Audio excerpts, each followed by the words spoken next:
विश्वानि परासु यद्भद्रं तन्नयासु। ओम भद्रं कर्णेभिः शृणुयाम देवा भद्रं पश्येमाक्षभिर्यजत्राः स्थिरैरङ्गैस्तुष्टुवांसस्तनूभिः व्यसेमहि देवहितं यदायुः। ओम वेद प्रेमियों सभी श्रोताओं संपत्ति हम सब ऋग्वेद के दशम मंडल के 97वें सूक्त के 14वें मंत्र की व्याख्या में प्रवेश करने जा रहे हैं।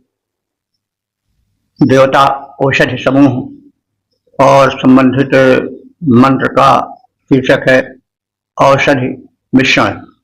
अब संबंधित मंत्र का सर्वप्रथम सस्वर पाठ हो जाए।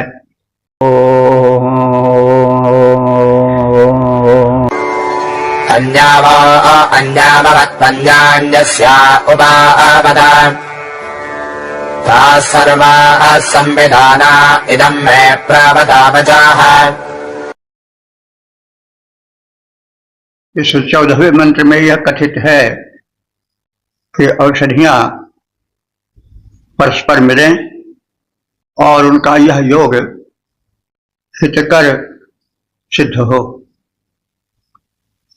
कोई आयुर्वेद की दवा बनती है तो उसमें एकाधिक औषधियों का सम्मिश्रण होता है।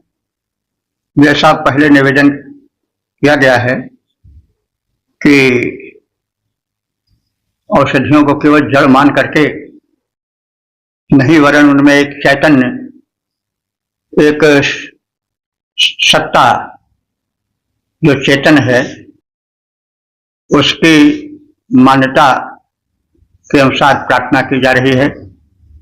हे औषधियों, वह माने तुम सब अन्या अन्याम अवतु, एक दूसरे की रक्षा करो, अर्थात एक दूसरे से मिल करके उस योग का संवर्धन करो, गुणों का विकास करो। और अन्यस्य उपअवतु, और तीसरी जो दूसरी औषधियां हैं वो तीसरी औषधियों के पास जाएं, अर्थात औषधियों में परस्पर मिलन हो, उनका योग हो और उनके योग से एक जो औषधि तैयार हो वो परम गुणकारी हो, उनका सम्मिलन हितकर हो। ताः सर्वाः संविधानाः, तो वे सभी औषधियां जो हैं वो एक मत हो जाएं, यानी मिल करके उनका मत सिद्धांत केवल रोग का निवारण और रोगी के हित को लेकर स्थिर हो। मैं इदम बचा प्रावत, मेरे इस स्तुति पूर्ण अनुरोध को सुने औषधियां और मेरे प्रार्थना भरे वचन की रक्षा करें। तो हे औषधियों, तुम सब में एक औषधि दूसरी औषधि के पास जाए और दूसरी तीसरी के पास जाए। इस प्रकार अनेक औषधियां परस्पर मिल करके एक सुंदर और आयुर्वेदिक यौगिक प्रारूप में परिणत हो करके मानव मात्र के कल्याण की भूमिका बनावें। इस प्रकार संसार की सारी औषधियां जो मैं अनुरोध कर रहा हूं कि वे मिलें, उनके योग से एक उत्तम कोटि की औषधि बने और उस औषधि के द्वारा मानव कल्याण हो।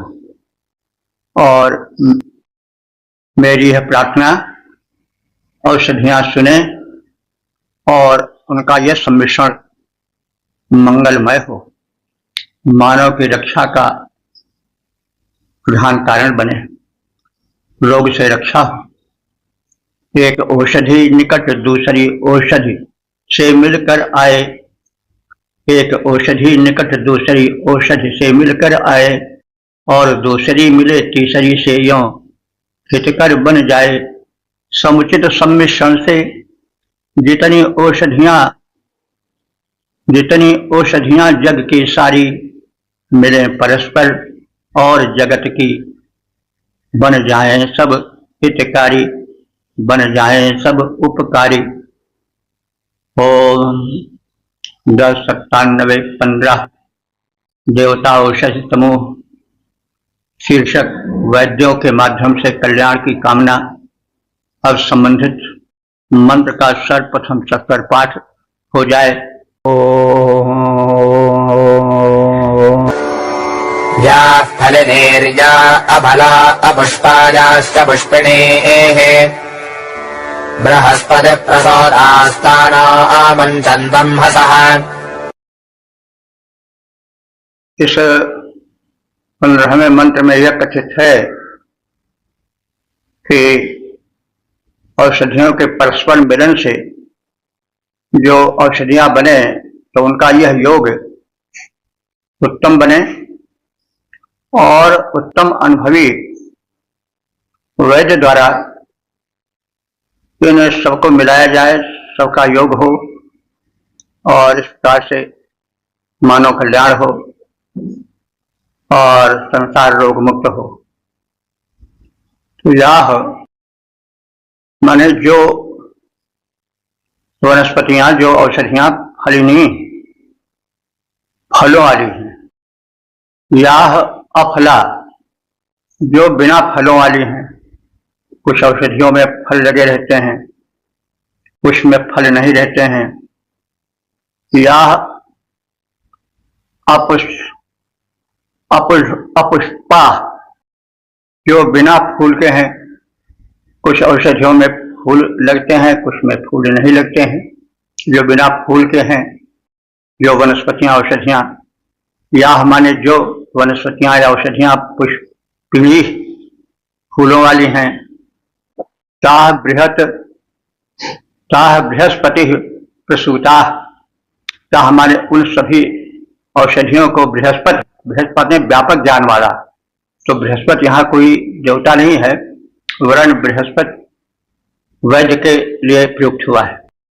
तो बृहस्पति तुल्य ज्ञानी है, अर्थात वो वैद्य जो चिकित्सीय कर्म का सूक्ष्म ज्ञाता है, निष्णात है, वो बृहस्पति तुल्य ज्ञानी वैद्य उन औषधियों को मिलाए, उनके सकुशल योग, उनके सक्षम योग के द्वारा एक अत्यंत हितकारी सशक्त नामधारी कोई औषध बने। न अंगतः मुंचत, और इस प्रकार से न माने हम सबको अंगतः माने रोग दोष से, रोग के पाप से मुक्त करे। फलों से युक्त, फूलों से रहित, फूलों के सहित जो भिन्न भिन्न प्रकार की औषधियां हैं, उन औषधियों का संग्रह बृहस्पति तुल्य ज्ञानी अनुभवी वैद्य करें और उसके द्वारा औषधि विशिष्ट बना करके उनके प्रयोग द्वारा मानवता को रोग दोष से विमुक्त करें। जो औषधियां जो फलयुक्त, फल रहित, पुष्प युक्त या पुष्प विहीन, ये सब सुवैद्य द्वारा प्रयुक्त सारे रोगों को करें क्षीण। ओम 109716 देवता औषधि समूह शीर्षक रक्षार्थ प्रार्थना। अब संबंधित मंत्र का सर्वप्रथम सत्कर पाठ हो जाए। वंदन्धमाशपथ्या आदथो वरुण्या आदुता अथो जपस्य भक्ते एषात् सर्वस्मात्त्वेव किल्बिषात्। इस 16वें मंत्र में यह कथित है कि जो रोग होते हैं वो किसी न किसी पाप से होते हैं। पाप का अर्थ तात्पर्य व्यापक होता है। जो शास्त्र विहित कर्म है उनसे हटकर जो कुछ होता है खान पान के क्षेत्र में, आचरण के क्षेत्र में, दिनचर्या के क्षेत्र में, तो वो सब यदि शास्त्रोक्त मर्यादा को छोड़कर हुए हैं तो सब पाप की कोट में आते हैं। और रोग किसी न किसी पाप का कारण होता है, चाहे मानसिक प्रदूषण हो, चाहे खान पान जन्य प्रदूषण हो, चाहे विचार जन्य हो, संसर्ग जन्य हो, दिनचर्या जन्य हो, तो वो सब यदि अनियमित हैं, शास्त्र विहित नहीं है, तो ये सब पाप हैं और पाप ही रोग बनकर आता है। प्रार्थना है कि ये औषधियां मां मुझे शपथात इनसा, शपथ से उत्पन्न पाप से बचाएं। तो कुछ लोग झूठी झूठी बातों पर शपथ खा लेते हैं, तो भीतर से उनकी अंतरात्मा जरूर कुरेदती होगी कि यह उचित नहीं है, लेकिन वे आत्मा की आवाज न सुन करके अपने किसी स्वार्थवश या हठवश कसम तक खा लेते हैं। वो पाप है और उससे कोई न कोई मानसिक या शारीरिक रोग होता है। तो शपथ से उत्पन्न पापजन्य रोग से मुंचन्तु, यह औषधियां हमें छुड़ाएं। उत और वरुणयात, वरुण के पाश से, हम सब जानते हैं कि वरुण देवता नियामक देवता हैं। उनके हाथ में एक पाश होता है, बंधन होता है, वे अपराधी को उसी बंधन से बांधकर दंड देते हैं। तो प्रत्येक कर्म का दंड मिलता है। कोई कर्म चाहे खान पान, आहार विहार, मन से, वचन से, कर्म से होता है तो वह अपराध हो जाता है और वही रोग भी है, पाप भी है। तो जो वरुण देवता हैं वे इन सब अपराधों से बचने के लिए अथवा अपराधों के सजा के रूप में वे अपने पाश से बांधते हैं। और जो सजा मिल जाती है तो वो एक तरह से दोष मुक्त हो जाता है व्यक्ति। तो जो वरुण का पाश है जिसमें अपराधी व्यक्ति बांधे जाते हैं, उससे हमारी रक्षा हो। तो अब आशय स्पष्ट हो गया होगा कि जो कष्ट होता है वह किसी न किसी रूप में देव विशेष के द्वारा दिया जाता है। हम भले उसको उस रूप में ना माने, लेकिन सत्य तो सत्य है। तो कोई न कोई दैवी शक्ति मनुष्य को उसके भिन्न भिन्न प्रकार से किए गए अतिचारों, दुर्व्यवहारों, पापों से हुए रोग से मिलने वाले पाश से, बंधन से, कष्ट से यह औषधियां मुक्त करे। यानी पीड़ा हुई तो वह दंड हुआ, किसी देवता का पाश से बांधकर दंड देने के समान हुआ। औषधियां जाती हैं तो उनके प्रभाव से वह प्राणी विशेष, व्यक्ति विशेष पाप से मुक्त हो जाता है, वरुण पाश से छूट जाता है। जैसे जेल खाने में दंड के लिए एक निश्चित समय के लिए जब वो बंद किया जाता है तो उसके बाद फिर वो दोष मुक्त मान लिया जाता है, उससे मुक्त कर दिया जाता है। वैसे औषधियां पहुंच करके जो पापजन्य रोग हुए हैं, और बिना पाप के रोग होता नहीं, उनसे हमें ये मुक्ति दिलाएं। इसी तरह से यमस्य षड विशत, यम राज की बेंडी से हमें मुक्त करें। यमराज भी पापियों को बांध करके उन्हें दंड देते हैं। देव शक्तियां हैं, तो दंड मिल रहा है, किसी को पीड़ा पहुंच रही है, कहीं पीड़ उदर में हो, हाथ पैर में हो, सिर में हो, कहीं भी हो, तो वो समझ लीजिए किसी देवता जो नियामक है उसके द्वारा दंड दिया जा रहा है। तो दंड देना या जो दंड दे वो भयानक है, अपराधी ऐसा नहीं मानना चाहिए। दंड न हो तो व्यवस्था ही न चले। यश का पद कितना महत्वपूर्ण माना जाता है, यद्यपि वो फांसी भी देता है, जेल भी देता है, लेकिन उसको उसकी निंदा नहीं की जाती है। तो ऐसे देव हैं, यमराज हैं, तो यम को ऋग्वेद में कोई भयानक नहीं बताया गया है, तो बाद में भयानक हुआ, क्योंकि वो तो एक निर्णायक हैं, एक जज हैं। वो आदेश देते हैं कि इस अपराध पर इसको इतनी सजा दी जाए। तो सजा का एक रूप यह भी है, प्राकृतिक रोग हो जाए, तो वह रोग हो जाना ही यम की बेड़ी है। इस यम की बेड़ी से, इस रोग से हमें मुक्ति मिले, औषधियां अपने प्रभाव से वह बेड़ी काटें। सर्वस्माद देव किलविषात, समस्त देव संबंधी पापों से औषधियां बचावें। तमाम देव हैं, जैसे वायु देव हैं, जल देव हैं, ये सब देव हैं, दैवी शक्तियां हैं। इनसे जो हम इनके प्रदूषण के द्वारा, इनके गलत उपयोग के द्वारा एक पाप करते हैं, तो औषधियां जाकर के उससे रक्षा करती हैं, रोग जो होता है। तो इन सभी रोगों से, जो भिन्न भिन्न प्रकार से प्राकृतिक शक्तियों के विपरीत आचरण से होने वाले हैं रोग, उन सब से ये औषधियां जाकर के हमें मुक्ति दिलाएं। औषधियां मुझे शपथ से उत्पन्न पाप से बचाएं। कसम खाना भी पाप है, अगर हम झूठी कसम खाते हैं तो। औषधियां मुझे शपथ से उत्पन्न पाप से बचाएं। वरुण, पाश, यम की बेड़ी और देवों के बंधनों से भी हमें मुक्त करें। हम सुखी और पाप दोष रोग आज से निर्मुक्त जीवन बिताएं।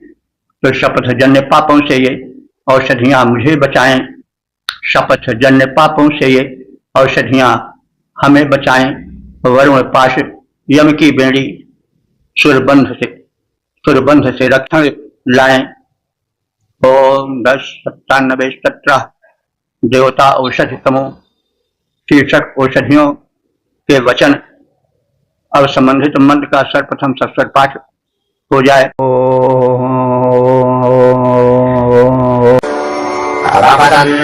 रमदन् देव औषधजस्परे यञ्जेवमष्टवावहै न सरिष्यादिभोरुषः।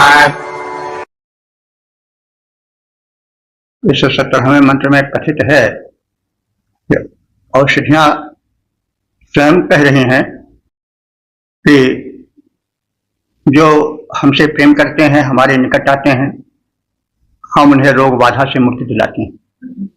तो अब वे भले वाणी से न बोलें, लेकिन औषधियां तो चिल्ला चिल्ला कर कहती हैं कि भाई मैं यह औषधि हूँ, मैं यह औलेह हूँ, मैं यह बटी हूँ, तो मैं इस रोग से मुक्ति दिला सकती हूँ। तो बोल नहीं रहे हैं, लेकिन फिर भी लोग जान तो रहे हैं बिना।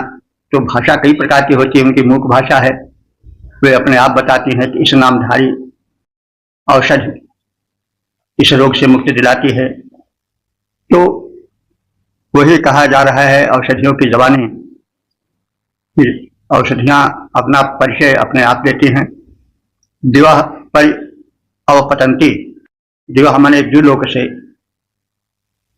अवपतंती माने नीचे आती हुई, मर्त्य लोक में आती हुई, क्योंकि औषधियां दिव्य हैं, वे द्युलोक वासिनी हैं। वे जब मृत्यु लोक में कल्याण के हेतु आती हैं, तो वे ये चिल्ला चिल्ला कर कहती हैं, औषधया अवदन, औषधियों ने कहा, यम जीवम अश्नवाम है, जिन जीवों पर, जिन मनुष्यों पर मैं कृपा करती हूँ, न सह पुरुषः ऋष्यति, वह पुरुष कभी न ऋष्यति माने रोगाक्रांत नहीं होता है। स्वयं औषधियां अपना परिचय देती हैं कि जो व्यक्ति मेरे शरण में आता है, मेरा सेवन करता है, वह रोग से कष्ट नहीं पाता है। स्वर्ग से नीचे धरा पर आती हुई औषधियों ने अपना परिचय दिया, विज्ञापित किया कि हम औषधियां जिस पर अनुग्रह करती हैं, वह रोग से आक्रांत नहीं होता है, कष्ट नहीं पाता है, रोग मुक्त हो जाता है। भू पर आती औषधियों ने यह बात कही थी बड़ी स्पष्ट, भू पर आती औषधियों ने यह बात कही थी बड़ी स्पष्ट, हम जिस पर करते कृपा न उसको होता है रुज जन्य कष्ट। ओम 1097 18 देवता औषधि समूह शीर्षक औषधि राज सोम। अब संबंधित मंत्र का सर्वप्रथम सत्वर पाठ हो जाए। ओम या ओषधे सोमराज्ञैर्भक्मे शतविचक्षणाः यासान्तमस्युत्तमारं कामाजशं हृदे। इस 18वें मंत्र में सोम को औषधियों का राजा कहा गया है, यानी औषधीय तत्व, पौष्टिकता आदि जो औषधियों के वर्ग हैं वे सब सोम से प्रभावित हैं और सोम में सर्वाधिक ये सब औषधीय और पौष्टिकता के गुण हैं। तो सोम को हम सब जानते हैं, सोमलता का है, और ये औषधियों में और सोम आदि लताओं में कहाँ से आता है गुण? वास्तव में अंतरिक्ष से औषधीय तत्व और व्याधि वाले तत्व क्षरित होते रहते हैं, गिरते रहते हैं, यानी अमृत और विष तत्व आकाश से धरती पर आते हैं, तो औषधियां उनको सोखती हैं। तो वह औषधि जो सर्वाधिक औषधीय तत्व, पौष्टिकता के तत्व सोखती है वह है सोम। इसी प्रकार से न्यूनाधिक कहीं कम कहीं ज्यादा जितनी औषधियां हैं वे सब जो अंतरिक्ष से स्वास्थ्य के तत्व, औषधीय तत्व क्षरित होते हैं, गिरते हैं, उन सबका शोषण करती हैं और उनके माध्यम से मनुष्य वे आरोग्यवर्धक, स्वास्थ्यवर्धक तत्व प्राप्त करता है। इसी प्रकार से जो विषैले तत्व उनको भी शोषण करने वाली वनस्पतियां होती हैं और जो कि जहर कही जाती हैं, वनस्पतियों में भी जहरीली होती हैं वनस्पतियां, कुशला आदि। तो अब इसमें औषधिराज सोम का कथन किया गया है और सभी औषधियां उनसे जीवन पाती हैं, यह भाव अभिव्यक्ति को प्राप्त कर रहा है। यह औषधि है सोम राज्ञी, जिन औषधियों का राजा सोम है, वही शत विचक्षणा, असंख्य तथा सैकड़ों गुणों से वे औषधियां युक्त हो जाती हैं। जिन औषधियों का राजा सोम है, तासाम त्वम उत्तमा अति, उनमें से हे सोम तुम सर्वोत्तम हो, औषधिराज हो। कामाय अरम सुरेशम, कामाय माने मेरे अभीप्सित प्राप्ति के लिए, अरम माने अलम, लकार लकार लकार लकारयोः भेदा कहा जाता है, तो अलम को अरम हो गया है। अलम माने पर्याप्त होता है, उसको अरम कहा जा रहा है। तो कामाय अरम माने मनोरथों को, कामनाओं को पूर्ण करने में वे पर्याप्त सक्षम हैं और हृदय को सुखी और स्वस्थ बनाने में वे समर्थ हों, ऐसी प्रार्थना है। जिन औषधियों का राजा सोम है वे सैकड़ों रोगों को नष्ट करने में सक्षम हैं, वे असंख्य गुणों की खान हैं। उनसे हे सोम तुम सर्वश्रेष्ठ हो, औषधिराज हो, इसलिए तुम मेरे वांछित को प्राप्त कराने में, हमको आरोग्य प्रदान करने कराने में, स्वस्थ बनाने में, श्रेष्ठ पुरुष बनाने में, हृदय को सुखी करने में तुम समर्थ हो। औषधिराज सोम तुम और तुम्हारे छत्र छाया में पड़ने वाली समस्त औषधियां हम मानव के जीवन को सुखी बनाने में सक्षम है। जिनका राजा सोम, ऐसी औषधियां हैं उत्तम सारी, गुण असंख्य, संयुक्त सकल रोगों की नाशक, वे भारी, सुख देने में हो समर्थ, वे सुख देने में हो समर्थ, वांछाप्रद हो उपकारी, मेरे संकट हरो करो निरोग तथैव सुखारी। 1097-19 देवता औषध समूह शीर्षक बलवर्धक औषधियां। अब संबंधित मंत्र का सर्वप्रथम सत्वर पाठ हो जाए।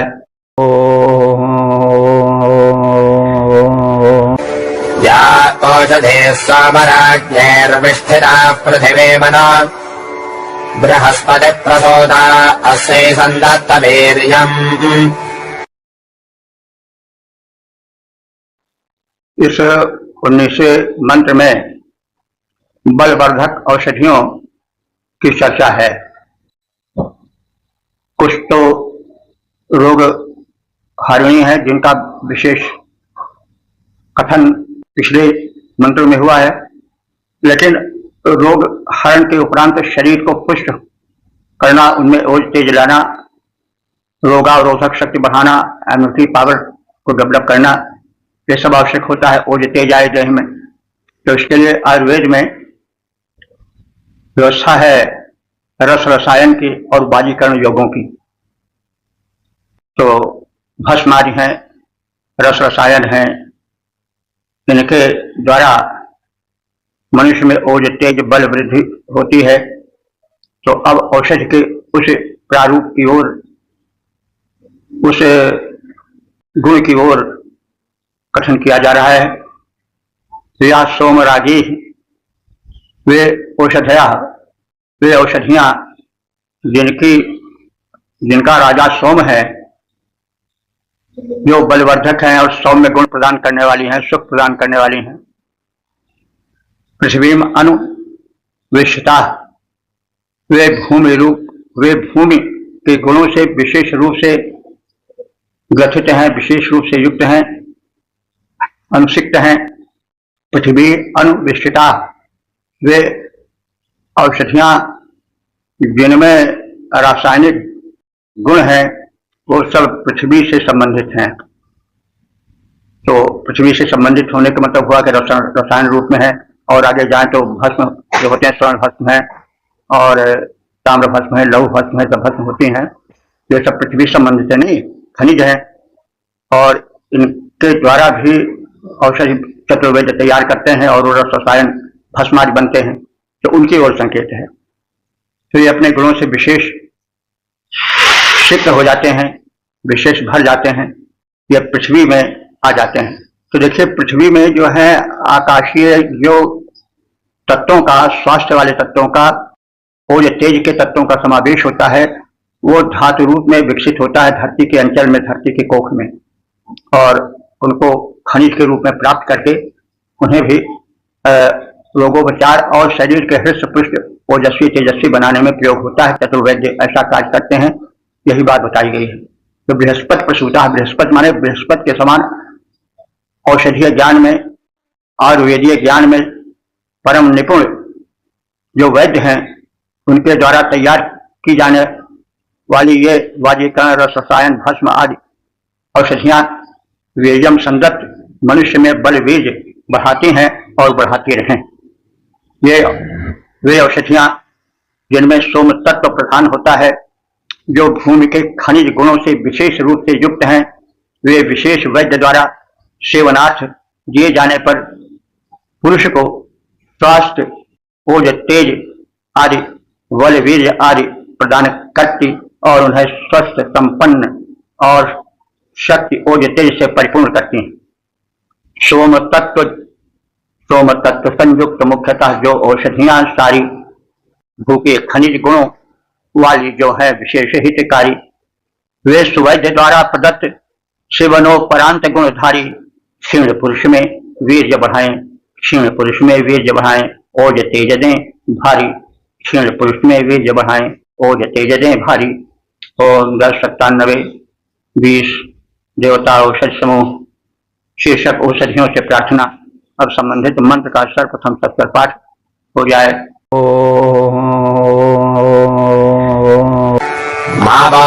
मावार्षखनिताजस्मै एकाहङ्खनामिवः धिपत्सदस्पदस्माकम् सर्वमस्परातुरम्। इस 20वें मंत्र में औषधियों से अनुरोध है कि वे चाहे भूमि की खुदाई हो, वहां से निकाली जाएं, उनके माध्यम से, उनके मूल से औषधि बनाई जाए, अथवा जो भूमि में खनिज हैं, स्वर्ण और ताम्र, लौह आदि जो औषधि में काम आते हैं। हमें सब जानते हैं कि शरीर में प्रकृति के सारे तत्व विद्यमान हैं। शरीर में जल, छिद, पावक, गगन, समीर के अलावा लौह तत्व भी है, आयरन, स्वर्ण तत्व भी है। जितने तत्व हैं भूमि में, जड़ चेतन खनिजात के रूप में वे सब शरीर में हैं और उनकी आवश्यकता है। जब वे कम हो जाते हैं तो शरीर एक लक्षण पैदा करता है जिसको रोग कहते हैं। जैसे आयरन कम हो गया तो शरीर में एक शिथिलता आएगी, एक प्रकार से मतलब भारी पनावेगा। उसी तरह से स्वर्ण तत्व जब कम हो जाता है तो चेहरे की चमक समाप्त होने लगती है। वनस्पतियों में होता है लेकिन वो प्रायः जल जाती हैं। जैसे चौलाई में स्वर्ण तत्व होता है, चौलाई साग में, लेकिन आदमी अगर कभी उसको लाया भी तो ठोंकने बघाड़ने के दौरान उसका स्वर्ण तत्व नष्ट हो जाता है। तो जो स्वर्ण धातु रूप में है, जब उसकी भस्म बनाई जाती है तो वो स्वर्ण तत्व सीधे शरीर में जाता है। तो स्वर्णाभाव में शरीर में शैथिल्य या रूखापन या निस्तेजता आती है, वो सब नष्ट हो जाती है। लौह तत्व है, ताम्र तत्व है, तो इन सबकी भस्म होती है। रजत तत्व है, चांदी की भस्म है, सोने की भस्म है, रत्न। तो ये सब खनिज हैं, भू खोद कर पृथ्वी को खोद करके प्राप्त किए जाते हैं और इनसे चतुर्वैध भस्म बना करके औषधि के रूप में इनका प्रयोग करता है। मनुष्य में ओज, तेज, आरोग्य को भरता है। दूसरे सिलसिले में कहा जा रहा है कि हे औषधियों, वह खनिता जो तुम्हारा खनन करने वाला है, खोद कर निकालने वाला है, वह व्यक्ति मारिशत कभी नष्ट न हो। यस्मई, और जिस रुग्ण पुरुष के लिए खनामी, वह भूमि खोदी जा रही है औषधि विशेष के प्राप्ति के लिए, वह रुग्ण भी नष्ट न हो, यानी वह रोगी भी सुरक्षित रहे। खोदने वाला, औषधियों के मूल को प्राप्त करने वाला अथवा रजत आदि भस्म के लिए धातुओं को निकालने वाला स्वस्थ रहे, और जिसके लिए यह कार्य किया जा रहा है वह रोगी भी स्वस्थ रहे, स्वस्थ हो जाए। अस्माकम, हम सबके, द्विपद माने दो पैरों वाले मनुष्य और चतुष्पद चार पैरों वाले चौपाए पशु आदि, वे सभी सुखी रहें। सर्वम अनातुरम अस्तु, सभी अनातुर माने आप निरोग हो, आतुर माने रोगी और अनातुर माने जो रोग रहित हो, निरोग हो। तो सर्वम अनातुरम अस्तु, सभी चाहे वे द्विपद हो चाहे चतुष्पद हो, आरोग्य लाभ करें। ये औषधियों रोगोपचार के लिए तुम्हारी खुदाई करने वाले पुरुष खनन दोष के कारण नष्ट न हो, अस्वस्थ न हो, और जिस रुग्ण के लिए खनन कार्य होता है वो भी नष्ट न हो, वो भी स्वस्थ रहे। हमारे द्विपद यानी पुत्र परिजनादि जो मनुष्य हैं, दो पैरों वाले हैं वे, और जो चतुष्पद हैं पशु प्राणी आदि, सभी निरोग रहें, सभी स्वास्थ्य लाभ करें। हे औषधियों, तुम हमारी इस प्रार्थना पर ध्यान दो। उपचार हेतु हे औषधियों, जो तुमको खोद निकाल रहे वे नष्ट न हो, जो रुग्णों के निरुज कर जीवन डाल रहे वे भी रोगी हो, नष्ट नहीं, जो उपचारित होने वाले पशु परिजन रहें रोग विरहित, उनके सारे संकट टालें। ओम 10-97-21 देवता औषधि समूह शीर्षक आरोग्य और सामर्थ्य हेतु प्रार्थना। संबंधित मंत्रों का अब सत्सत पाठ हो जाए। याश्चैदमुपशृण्वन्ति याश्चदोरम्बरागताः सर्वाः सङ्गत्य वेरुधास्ते सन्दत्तवीर्यम्। तीसरे मंत्र में औषधियों से अनुरोध है कि वे जहां कहीं भी हों, हमारी प्रार्थना सुन रही हों या न सुन पा रही हों दूरी के कारण, वे सभी हमारे परिजनों को, जन समूह को स्वस्थ बनाएं और बलवान बनाएं। याह माने जो, इदम उपशृण्वन्ति, जो औषधियां हमारी इस प्रार्थना को सुन रही हैं, स्तुतियां सुन रही हैं और समीप हैं, वे भी कृपा करें। याह दूरम परागता, जो हमसे दूर हो गई हैं और हमारी स्तुति को सुनने में सक्षम नहीं हो पा रही हैं, वे भी दूर से ही हम पर कृपा करें, हम उनकी कृपा से वंचित न रहें। सर्वाह विरुद्धा संगत, सभी औषधियां मिलजुल करके, विरुद्धा माने औषधियां रोग निवारक औषधियां सभी मिलजुल करके कल्याण करें। अस्य वीर्यम समदत्त, अस्य माने इस रोगी को वीर्य माने बल, वीर्य समदत्त माने प्रदान करें। जो औषधियाँ हमसे दूर नहीं है, निकट हैं, हमारा यह स्तोत्र सुन रही हैं, और जो औषधियाँ हमसे अत्यंत दूर होने के कारण हमारी यह विनती, हमारा यह स्तोत्र नहीं सुन पा रही हैं, वे सब की सब हमारे इस रोगी की, हमारे इस परिजन के समस्त रोगों को हरण करें, उसका शरीर रोग रहित बनावें और उसे बलवीर से परिपुष्ट करें।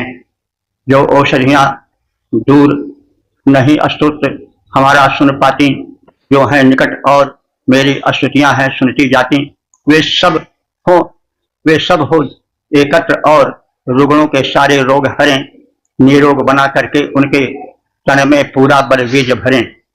ओम 10, 97, 22 देवता औषध समूह शीर्षक औषधियाँ कल्याणकारी हों और संबंधित मंत्र का सर्वप्रथम सस्वर पाठ हो जाए।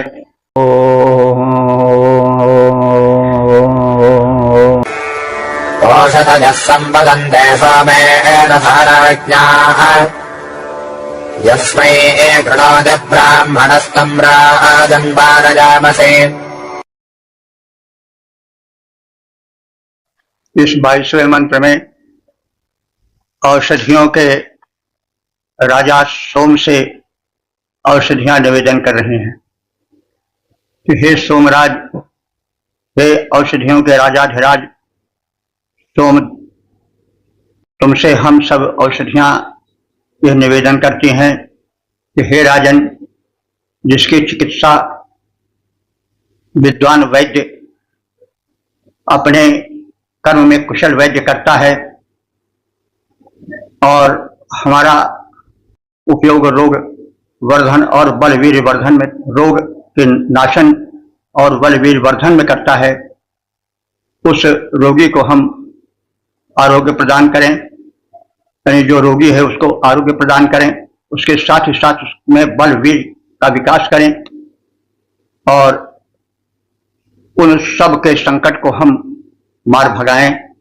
तो यह औषधियों का कथन है कि औषधियां, जो औषधीश हैं सोम, उनसे निवेदन करते हैं कि हम विद्वान वैद्य के द्वारा तैयार किए जाने पर औषधि रूप में, एक योग रूप में जन कल्याण में अपने को खपा दें। आप इसमें हमारी सहायता करें। औषधियां स्वयं निवेदन करती हैं, सोमेन राजा सोम से निवेदन करती हैं। क्या कहती हैं कि यस्मै ब्राह्मणा कृणोति, जिस औषधि के योग को हम सबको मिलाकर जो एक औषधि का योग वो ब्राह्मण बनाता है। ब्राह्मण से मतलब यह हुआ कि वैद्यकीय ज्ञान में निपुण वैद्य। अब देखिए यहाँ पर ऋग्वेद में हम ये ध्यान से देखें तो ब्राह्मण शब्द कहीं जाति के लिए नहीं खास तौर से प्रयोग हुआ, एक वर्ग के लिए, एक किसी ज्ञान में निपुण व्यक्ति के लिए हुआ है। जैसे यहाँ पर ब्राह्मण शब्द जो है वह चतुर्वैद्य के लिए, अपने वैद्यकीय कर्म में कुशल के लिए किया गया है। ब्राह्मण कोई वर्ग विशेष के लिए नहीं, जाति विशेष के लिए नहीं। तो इसमें ब्राह्मणा कृणोति, औषधियां सोम राजा से कह रही हैं कि जिस औषधि को, जिस उपचार को परम आयुर्वेदीय ज्ञान में निपुण ज्ञानी वैद्य करता है और जिसकी वह चिकित्सा करता है, हे राजन, हे सोम राजा, तम पादयामसि, उसको हम संकट से पार कर देते हैं। यानी हमारा योग यदि कोई चतुर्वैद्य करता है तो हम संबंधित रोगी को संकट से, रोग शोक से पार कर देते हैं। हे औषधियों के राजा सोम, हम तुमसे निवेदन करते हैं कि आप हमारे इस लोकों का क्षेत्र में सहायता करो, हमें बल प्रेरणा दो। औषधियां राजा सोम से यह कहती हैं कि हे राजन, जिसकी चिकित्सा विद्वान वैद्य करता है और हम सब औषधियों के योग से एक विशिष्ट औषधि तैयार करता है, विशिष्ट नामधारी दवा बनाता है और उसका प्रयोग करता है, तो जिस रोगी पर उसका प्रयोग करता है उसको हम औषधियां आरोग्य प्रदान करने में पूर्ण सक्षम हो और उसके संकट को टालें, उसे संकट के समुद्र से पार लगा दें। तो हे सोम राजा, हम सब औषधियां लोक कल्याण हेतु समर्पित हैं।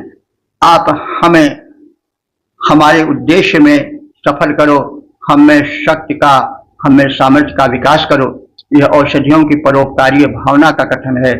और इस प्रकार से जो है, जब औषधियां, जैसे पीछे मंत्रों में कहा गया है, पिछले मंत्रों में, कि उनको देवता मान करके उन समर्पित भावना से उनके प्रति निवेदन किया जाता है, तो वे विशिष्ट गुण संपन्न हो जाती हैं।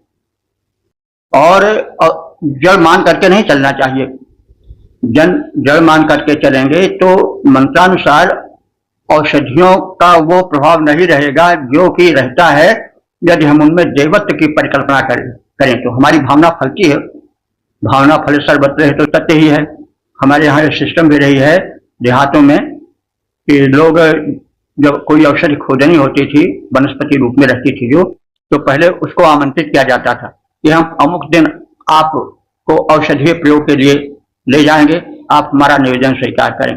तो फिर वो एक निश्चित दिन पर वह खोजता था, औषधियों को लाता था, और देवत्व की भावना से जब वह प्रयोग करता था तो वो विशिष्ट फलदायी होती थी।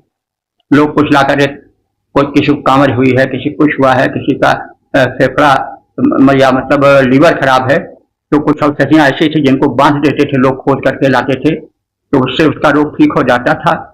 अब तो एक सिस्टम बदल गई है, आयुर्वेद का उतना प्रभुत्व नहीं रह गया, दवाएं भी उस नियम से नहीं बनाई जाती हैं, वो व्यापारिक बुद्धि से बनाई जाती हैं, तो फिर उनका फल तो ठीक हो ही जाएगा।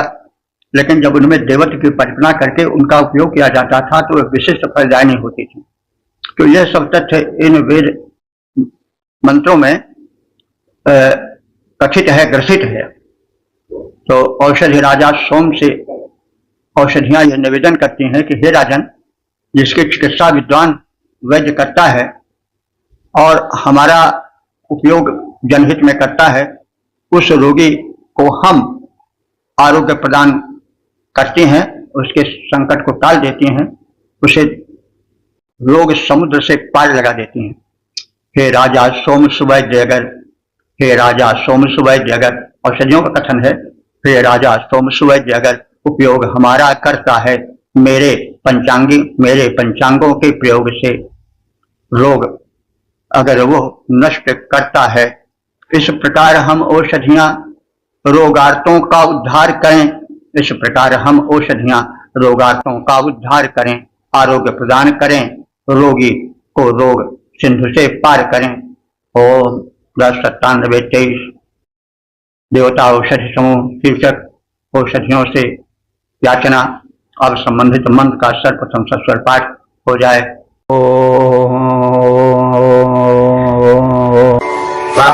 स्वमत्तमास्योषधे तम वृक्षा उपस्तयः उपस्तिरस्तसो अस्माकं यो अस्मान् अभिनाशते।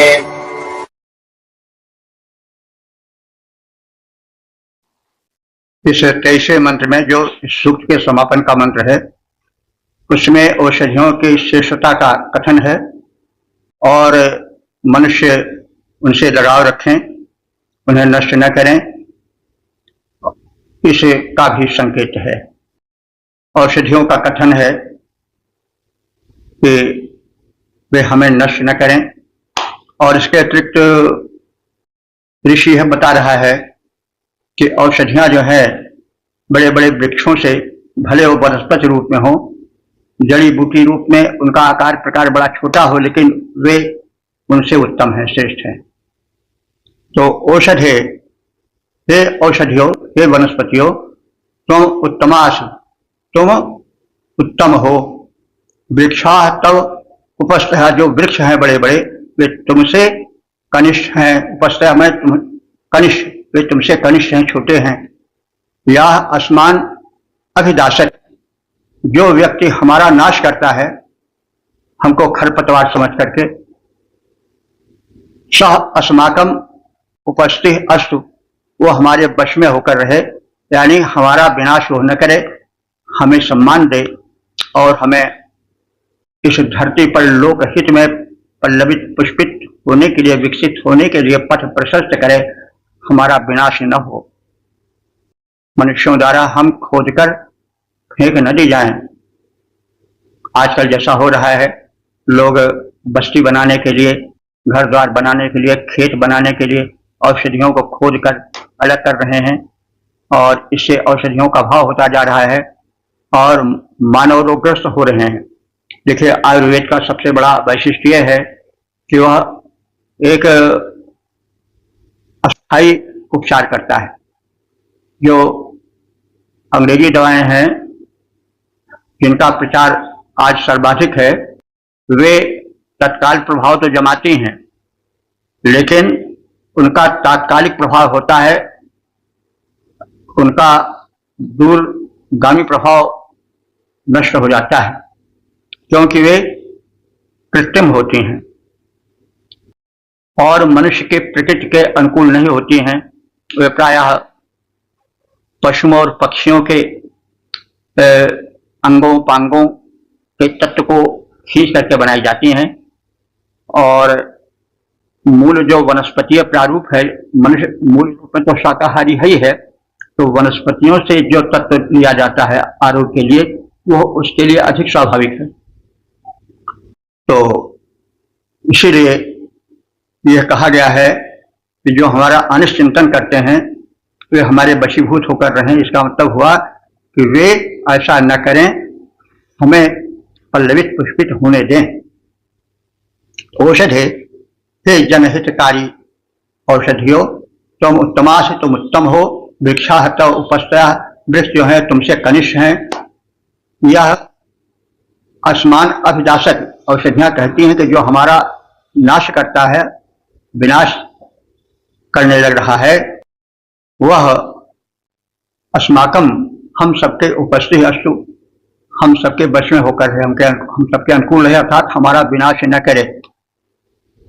तो हे औषधे, तुम उत्तम हो, तुम समस्त बड़े बड़े वृक्षों से बढ़कर हो, वे तुमसे कनिष्ठ हैं। औषधियां कह रही हैं कि जो हमारा अनिष्ट चिंतन करते हैं, हमें खोद कर फेंकते हैं बस्ती आज घर आज बनाने के लिए, कृषि कर्म के विस्तार के लिए, वे हमारे वशीभूत होकर रहें, यानी वे हमारे हित चिंतन में संलग्न रहें और हमारे अनुकूल बनकर रहें। हे औषधियों, तुम उत्तम हो, सारे तरु तुमसे हैं कनिष्ठ। हे औषधियों, तुम उत्तम हो, सारे तरु तुमसे हैं कनिष्ठ। वे मेरे वश में बने रहें जो चाह रहे हैं मेरा अनिष्ट। औषधियों का एक कथन है दूसरी पंक्ति में।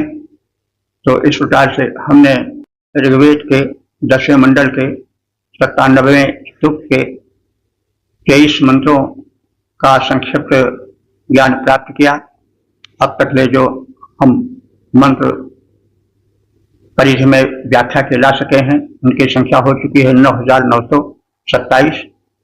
ये भगवत कृपा है, वेद भगवान की साक्षात अनुकंपा है। हमारी प्रार्थना है कि हम सब मिल करके इस वैदिक ज्ञान को उजागर करें। जैसे औषधि विज्ञान का इस सूक्त में बड़ा अच्छा परिचय दिया गया है, तमाम बातें औषधियों के मुख से कही गई हैं, उन्हें चेतन मान करके उनकी प्रार्थना की गई है। हम जब चेतन मान करके करते हैं तो वास्तव में चेतना रहती है। वनस्पतियां जो हैं वो जो हैं वे मतलब निर्जीव नहीं हैं। अब तो सिद्ध हो चुका है वे भी मनुष्य की तरह सुख दुख का अनुभव करती हैं। तो ये वानस्पतिक औषधियां जो जीवंत हैं, उनके प्रति एक भक्ति भावना रखी जाए और उनके गुण को समझा जाए। चतुर्वैद्य से भी अनुरोध है कि वे अपने कर्म में दक्ष हों, उनके पास औषधि का भंडार हो और वे अपने ज्ञान के गहराई से लोक कल्याण करें। औषधियां स्वयं अपना परिचय देती हैं। कि हम जनहित में सदैव निरत रहती हैं, हम भिन्न भिन्न रूपों में पाई जाती हैं, रोग नाश करने की क्षमताएं हम में है, हम सदैव जनहित में लोकहित में तत्पर हैं। साथ ही साथ रोग हरण के अतिरिक्त हमें बलवीर्य संवर्धन की भी शक्ति है। हम रस रसायन और वाजीकरण योग तथा भस्म के रूप में भी लोक कल्याण करती हैं। जन्म में लोगों में शक्ति, स्वास्थ्य, ओज तेज का संभरण करती हैं। तो वानस्पतिक प्रयोग, साथ साथ धरती के भीतर जो स्वर्ण आदि हैं उनका भी भस्माद के रूप में प्रयोग सब औषधियों के अंतर्गत आता है। चतुर्वैद्य द्वारा ये सब यदि तैयार की जाती हैं तो जनहित के लिए परम कल्याणकारी हो जाती हैं। मनुष्य जो भिन्न भिन्न प्रकार के आचार विचार में उनका अतिक्रमण करके मनमानी करके जो पाप करता है वही रोग का कारण होता है। तो उस पाप के, उस अपराध के अतिरेक को औषधियां दूर करती हैं। वे जो दंड मिल रहा है रोग के कारण उस दंड को दूर करती हैं, व्यक्ति को स्वस्थ बनाती हैं, संपन्न बनाती हैं और भिन्न भिन्न रूपों में रोग हटा करके साथ ही साथ रासायनिक प्रयोग द्वारा लोगों में स्वास्थ्य, बल, बीज, शक्ति का संवर्धन करती हैं। तो औषधियों का निवेदन है। उसके साथ ही साथ ये भावना ऋषि द्वारा व्यक्त की गई है कि जो औषधीय कर्म करें वो अपने कर्म में दक्ष हों, बृहस्पति तुल्य रहें, उनको बृहस्पति कहा गया है, व्यापक ज्ञान वाले हों और उनका जो औषधीय भंडार है वो व्यापक हो। यह नहीं कि नीम हकीम बने रहें जो कि खतरे जान होते हैं। भिन्न भिन्न रोगों के लिए भिन्न भिन्न प्रकार की दवाओं का भंडार उनके पास रहे, वे संपन्न रहें दवाओं से और रोगियों की सेवा करें, उनको पाप दोष से मुक्त करें। यह वैद्य का परम कल्याणकारी रूप है।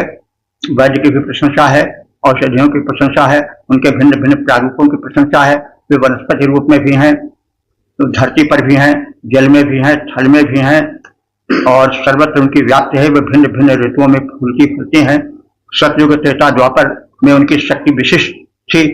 कलयुग में उनकी शक्ति क्षीण हो गई है। मनुष्य के जो है वो प्राकृतिक नियमों के अतिचार के कारण औषधियों में अब वो शक्ति नहीं रही है जो पहले थी। इसका हम कथन भी व्याख्या के दौरान कर चुके हैं कि द्वापर में, त्रेता में, सतयुग में जो बातें, जो विष्णुता प्रभावशीलता थी औषधियों में, वह अब नहीं रह गई है। कारण है कि मनुष्य का जो अप्राकृतिक व्यवहार है, जो भूमि का शोषण है, दोहन है, वातावरण को प्रदूषण के भरना जो है, उसके इस बात के कारण औषधियों की शक्ति क्षीण होती जा रही है और क्षीण हो ही गई है। और जो औषधि बनाते हैं वे या तो अधकचरे ज्ञान वाले होते हैं या व्यावसायिक दृष्टिकोण से वे योगों को, औषधियों के मेल को जैसा होना चाहिए वैसा नहीं करते हैं, उस प्रकार के अनुपात से नहीं तैयार करते हैं। तमाम विधान है। कुछ जब रस रसायन बनाया जाता है या जो अरिष्ट आसव बनाए जाते हैं उनको भूमि में गाड़ने का भी विधान है कि भूमि की उर्वरकता को वे शोषित करते हैं भूमि से। तो ये सब योग अब नहीं होता है, अब तो सब मशीनी कार्यक्रम है। इसलिए जो औषधियां अब अल्प, जो वनस्पतियां अब अल्प गुण वाली हो गई हैं, वे जब वैद्यों द्वारा तैयार की जाती हैं तो उनमें वो नियम जो शास्त्र विहित है, वैदिक शास्त्र में लिखित है, उसके अनुसार से नहीं बनाई जाती हैं, इसलिए उनमें अल्प शक्तिमत्ता आ जाती है। वैसे आयुर्वेदीय जो है औषधि प्रक्रिया वो सर्वश्रेष्ठ प्रक्रिया है, ये तो सिद्ध हो चुका है, उसके विषय में कुछ कहने की आवश्यकता नहीं है। हाँ, यह बात है कि जब वनस्पतियों में वो शक्ति नहीं रहेगी और जब वनस्पतियों का सम्मिश्रण ठीक से नहीं होगा, जब उनका यथोचित जैसा शास्त्रों में, आयुर्वेद में कथन है, उस शरीर से बनाई नहीं जाती हैं, तो उनमें अल्प शक्तिमत्ता आ जाती है। इसलिए वे तत्काल उस तेजी से नहीं लाभ कर पाती हैं, दे पाती हैं जिस प्रकार से कि अंग्रेजी दवाएं देती हैं। पहले यह बात नहीं कि पहले तत्काल वे प्रभाव देती थी, क्योंकि उनमें पूर्ण शक्तिमत्ता थी। तो जैसा कि हम पहले कह चुके हैं कि महाभारत युग में जब युद्ध हो रहा था तो दिन भर युद्ध होता था, लोग क्षतिग्रस्त होते थे, घाव हो जाते थे शरीर में शस्त्रास्त्रों के प्रहार से, लेकिन एक बहुत बड़ा हौज होता था उसमें औषधीय घोल तैयार रहता था, उसमें लोग बैठते थे, उनके घाव भर जाते थे और फिर दूसरे दिन युद्ध के लिए मैदान में उतर पड़ते थे। तो मतलब औषधीय गुण अब आयुर्वेद में नहीं रह गया है, जड़ी बूटियां उतनी सशक्त नहीं रह गई हैं, और जो उनकी निर्माण पद्धति है, औषधियों को तैयार करने की जो विधि है, जो औषधियों का मेल है, मिश्रण है, वो उस तरह से नहीं है जैसा शास्त्रविहित है। तो इन सब कारणों से आयुर्वेद जो है वो उतना लाभप्रद नहीं हो पा रहा है।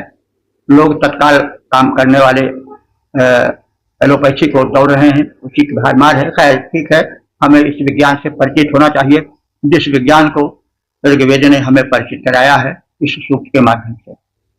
ओम सर्वे भवन्तु सुखिनः, सर्वे सन्तु निरामयाः, सर्वे भद्राणि पश्यन्तु मा कश्चित् दुःखभाग्